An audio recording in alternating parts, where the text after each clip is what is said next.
Alrighty guys, the day has come. Alright, if you're new here, what's up? What's up, dude? What's up? What's up? Alright, my 2017 F-250, I bought new in 2017, so the thing's coming on 6 years old. Wow, it's getting pretty old. There's like 93,000 miles on the truck, and it's never been fully detailed and or paint corrected and or really anything other than just washed and like a quick detailer sprayed on it. Long story short, I covered the platinum in overspray. Like a pretty dumb move. Now, first look at the truck, you might think, yeah, dude, that's pretty clean. That looks pretty good. Like, look, I can see myself in there like, hey, how you doing? But if you take a light and you get in on the paint, you will see that it's cloudy, it's scratched, it's water stained. It's all of the above in the terms of black paint.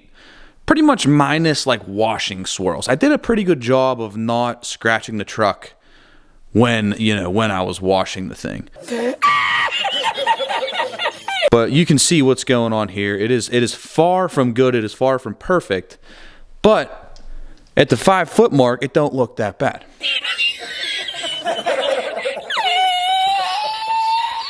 So check this out.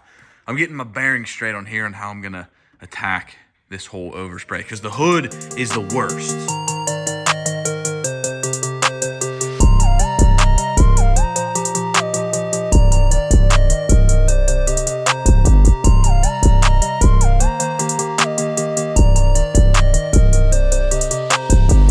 A lot on the hood, we got a lot on the bumper. The whole front, any flat surface where that overspray could sit on is kind of wrecked. So I'm kind of getting my bearings straight on here, what I'm gonna do. So I hit this really quick with a Rupes wool yellow pad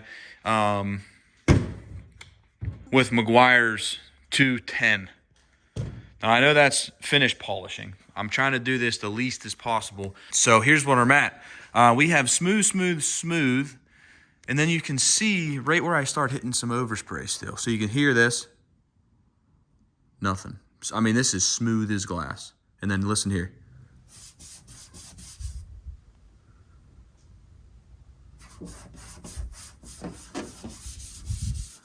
So we still got lots of overspray.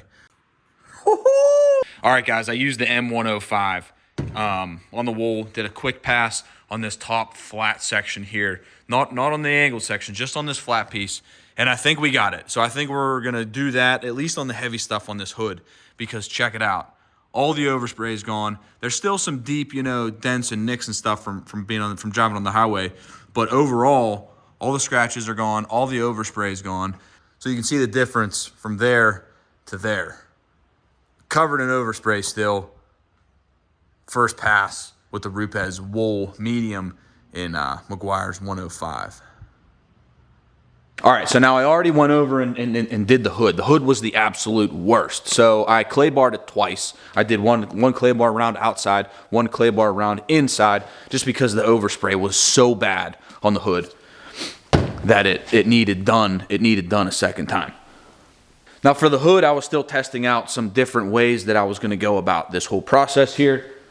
First thing I used on the hood was this Rupes yellow wool pad. And it did fairly well. It did pretty good. So after doing the hood, I've decided I'm going to do this in a 2-step correction kind of deal, where I'm going to compound it and then I'm going to polish it. I started out with Meguiar's 105. This stuff is okay. It worked pretty good, but it was super dusty. And then I would clean everything out, and I would transition over to the M101, the Meguiar's 101, for stuff that was a little nastier. So the majority of the hood I used 101. So here you can see what the hood looks like. Now it's super cloudy. Now it's cloudy because, like I said, this is just compounding stage. This isn't final finish stage. So I do have to go over it and polish it. Now after I used the wool pad on the hood, I actually switched to a Griot's microfiber pad. It worked fairly well, and I switched back to the Meguiar's 105 on the passenger side. So with the truck being covered in overspray and with it being scratched and never paint corrected or anything like that, it's the perfect time. We're gonna do it. So I'm probably gonna break it up into 2 videos because this is such a long process. A lot of time has went into this already, as you even can see it here. I'm gonna do video 1, part 1 is gonna be the compounding phase, where I'm gonna get 85 to 90% of the scratches out of the paint. And then part 2 will be polishing and coating. I don't know if we're gonna do an actual ceramic coating yet, Or if we're gonna do a quick coating on here, like this, like a quick coating with this. This is Griot's ceramic 3-in-1 wax.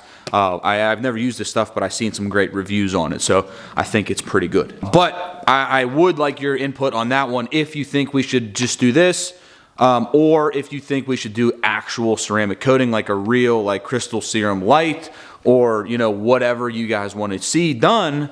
Comment below if you want to see like a real ceramic coating, not just a quick ceramic coating. Because after all this work, I don't know, maybe we should just do the real deal on it. All right, we can take a look at the passenger side here. It's still cloudy, so ignore the cloudiness. And this isn't a SEMA truck. I'm not trying to enter this thing into a freaking truck show. I'm just trying to remove as many scratches as I can without putting 45 hours into the thing. I hit these were absolutely wrecked, and they're not too bad for a compounding stage. I wasn't really going to hit them with that. I was just going to go straight to the polish on these ones, but I got a little carried away and just winged it on there real quick. And see the dust? You see what I'm talking about the dust? The dust is like, there's dust in like any corner where dust can sit in. There's just all that dust from that 105. So moving down through, there's no real like terrible areas on the deal. It's pretty much fully ready for polishing. Like there was a scratch right there. You can see a little scratch. So every once in a while you'll hit one of those little deals. But other than that, it's pretty gosh darn good, and I'm pretty happy with it. Back here was really bad because I don't run mud flaps, and I was running 14 wides on this thing for a while. So all the stuff that would just fling up and just wreck this backside isn't too bad. That stuff falls into the 10 to 15% of what I'm leaving, which for me, I'm honestly okay with. So there's a compounded passenger side, and it looks pretty good. All right, checking out driver's side really quick. You can see how cloudy and nasty it is from just all the nasty water and stuff over the years that has just stuck to this paint. And there's just scratches and slight scratches. I mean, from brush dragging down the side, from straps hanging over the edge, from stuff flying off the wheels. Just, I mean, 6 years of use. Like, see how this is from the rear tires throwing stuff. You know, when you do like a burnout or something in the rocks and dirt and mud, and then it flings forward because you run 14 wides, and then this sticks out slightly from the bedside, so any stuff flying this way that's coming off the back tires just hits right there and just wrecks that.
All right, so we're getting near the end of compounding stage, and as you can see, I'm getting a little carried away. So what I'm doing is now I'm getting a little too critical on what scratches I'm gonna leave and what scratches I'm not gonna leave.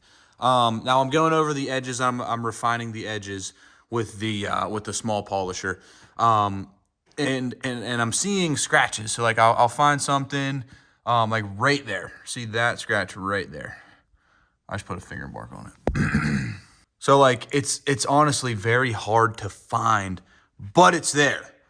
Now what I'm running into is that I can't make this driver's side door like completely perfect. I'm talking 100% scratch removal, because the rest of the truck has about 80% scratch removal. So I'll have a freaking perfect door here, and then the rest of the truck will still have little scratches all over it. So I have to keep in mind that I need to keep it similar to the rest of the truck. I can't get crazy.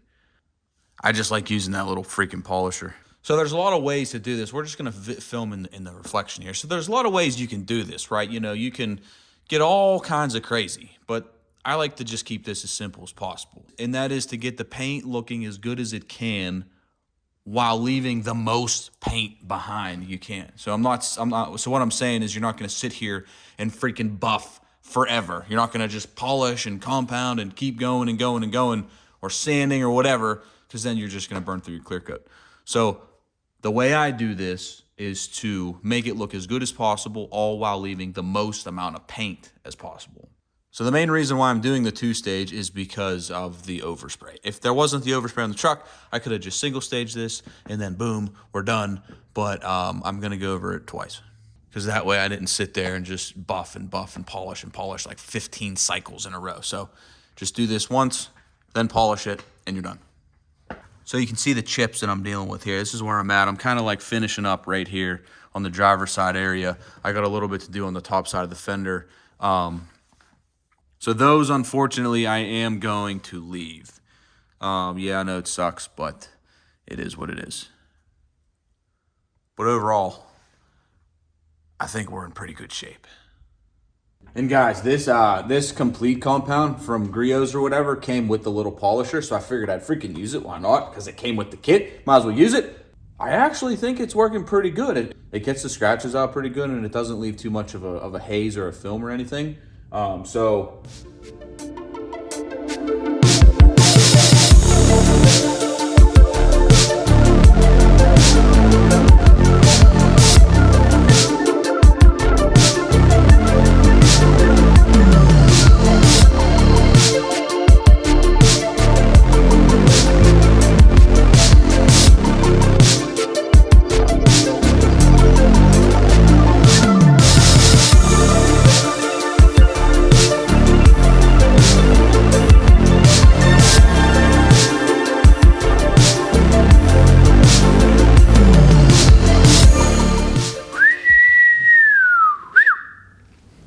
all right, guys, after 3 days, we are freaking done with the compounding stage. When I went over it with the little 3-inch polisher, I took a little longer than I should have because I got a little crazy with it. This was like a kit. Like I didn't have a little one of these, so I went out and bought the kit, and it came with the polisher itself, two pads, 2 compounding pads, the compound, complete compound, and a little bottle of the ceramic 3-in-1 wax. It was $150. And it was well worth it. I mean, that thing really brought the job around. All right, so anyways, products used, and I was using that on speed 4 with the compound that it came with. All right, so products used. First thing, Harbor Freight polisher. This is the Bauer. It was $99. Speaks for itself. 6-inch backing plate, 6-inch Griot's microfiber pad. This was 17 bucks. I was floating back and forth. I started with the Rupes yellow wool pad, and I was floating back and forth with this and this. I would recommend probably just using the yellow wool, which was also $17. Compound Meguiar's 105. I'm not going to use this again. It's too dusty, but it worked for the compounding stage. This was 39 bucks. So 39, 17, 17, 99. And 150. First thing I used was a standard clay bar with some Mother's Instant Detailer as the lube. And then halfway through that, I switched to the Griot's synthetic clay bar, which I think I got that at Advance for like 25 bucks. So there you go. It wasn't all that expensive. I mean, if you didn't have to get the polishers, you're talking next to nothing. Let's check out the finished product.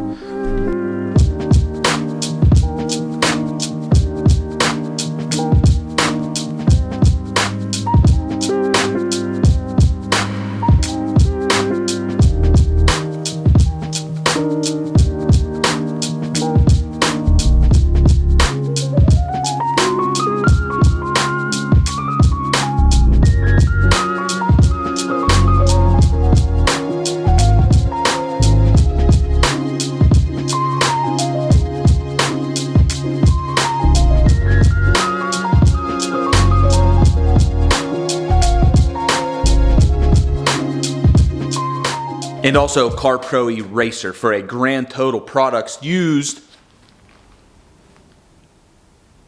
And then without the polishers, I'll have all this stuff linked below to like an Amazon link or whatever. I think this is totally achievable for you guys at home. Minimal research and some good stuff, and you could totally get this job done. Now going over when I showed you guys the final product, I tried to show like the scratches that I left in the paint chips and stuff. So I think we have achieved the goal at about 80 to 85% scratch removal during the compound phase. And then you can see also how like hazy and cloudy it was. So what we're gonna do in the next video, we're gonna polish the thing with Sonex Perfect Finish. This is a 4:6 cut gloss ratio. We're getting a little technical now. So all right guys, thank you for tuning in today and watching the part 1 of this. We're gonna get right into part 2, so stay tuned for the next video. Follow this journey I'm doing here with the paint correction. Now if you notice something, I didn't do the bumpers. Bumpers are up in the air. Stay tuned, we'll talk about the bumpers in the next video. But all right, don't forget to hit that subscribe button, join the journey, and follow this paint correction journey, because I can still ruin the paint. There's still time for that. I could just wreck it, but I'll see you guys on the next one. But the scratches that are left are not deep. I think I can get them out.